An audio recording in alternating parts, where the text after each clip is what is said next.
Mental models membantu kita dalam berpikir secara lebih baik dan mengambil keputusan yang lebih baik pula.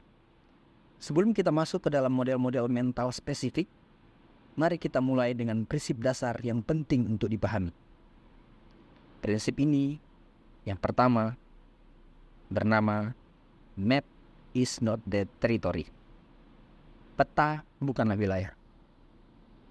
Apa yang dimaksud dengan map is not the territory? Peta bukan wilayah. Pada dasarnya, ini berarti bahwa apa yang kita lihat dan pahami tentang dunia ini hanyalah interpretasi atau representasi dari kenyataan. Peta adalah gambaran yang dibuat oleh pikiran kita tentang dunia nyata, tetapi bukanlah dunia nyata itu sendiri. Ketika kita memahami konsep ini, kita akan lebih waspada terhadap kemungkinan kesalahan atau bias yang mungkin terjadi ketika kita memahami situasi atau masalah.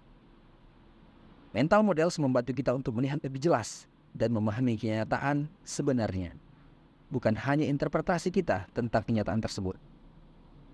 Prinsip yang kedua dalam mental models adalah circle of competence, atau lingkaran kompetensi yang mengacu pada bidang pengetahuan, keterampilan, dan pengalaman di mana kita memiliki pemahaman dan keunggulan yang lebih baik dibandingkan dengan yang lain.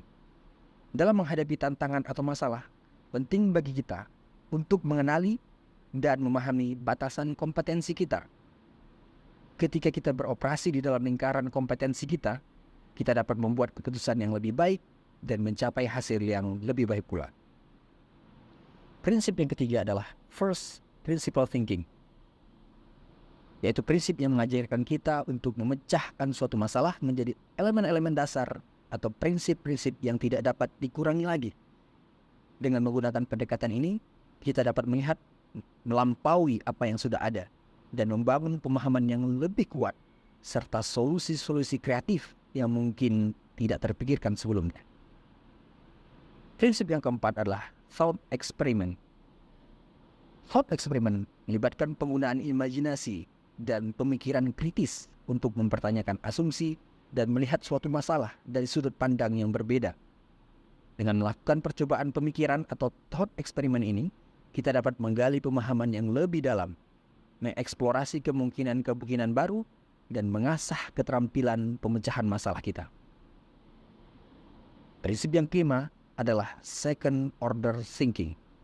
Second order thinking melibatkan pemikiran jangka panjang dan mempertimbangkan konsekuensi atau dampak jangka panjang dari suatu keputusan atau tindakan. Dalam dunia yang kompleks, pemikiran second order thinking membantu kita melihat efek domino dari suatu keputusan dan menghindari jebakan keputusan yang hanya memperhatikan dampak jangka pendek. Prinsip yang keenam, probabilistic thinking. Probabilistic thinking melibatkan pengakuan bahwa banyak keputusan dalam hidup ini didasarkan pada probabilitas dan ketidakpastian. Dengan menggunakan prinsip probabilistic thinking ini, kita dapat mengevaluasi risiko dan mengambil keputusan berdasarkan peluang terbaik, bukan hanya berdasarkan harapan atau keinginan. Prinsip yang ketujuh adalah inversion. Inversion adalah pendekatan yang melibatkan memikirkan masalah dari sudut pandang yang berlawanan atau membalikkan perspektif. Dengan menggunakan prinsip ini, kita dapat melihat masalah dari sudut pandang yang berbeda, menghindari kesalahan berpikir, dan menemukan solusi yang lebih efektif. Prinsip ke-8, Occam's Razor. Occam's Razor adalah prinsip yang menyatakan bahwa ketika menghadapi beberapa penjelasan atau hipotesis yang mungkin, penjelasan yang paling sederhana atau yang memerlukan asumsi yang paling sedikit adalah yang paling mungkin benar. Penerapan Occam's Razor membantu kita untuk tidak terjerat dalam kompleksitas yang tidak perlu dan mencari solusi yang lebih sederhana. Prinsip yang ke-9 adalah Hanlon's Razor. Hanlon's Razor adalah prinsip yang mengatakan jangan mempermalukan kejahilan apapun dengan kejahatan. Ketika penjelasan yang lebih sederhana seperti ketidaktahuan atau kesalahan mungkin akan memadai. Dengan mengadopsi Hanlon's Razor prinsip, kita dapat menghindari kesalahan penilaian dan konflik yang tidak perlu dengan memberikan manfaat keraguan dan asumsi positif. Teman-teman sekalian, itulah pengantar singkat mengenai The Great Mental Models. Dalam video-video berikutnya, kita akan membahas setiap model mental ini secara lebih mendalam. Jadi, pastikan Anda tetap terhubung dengan saluran ini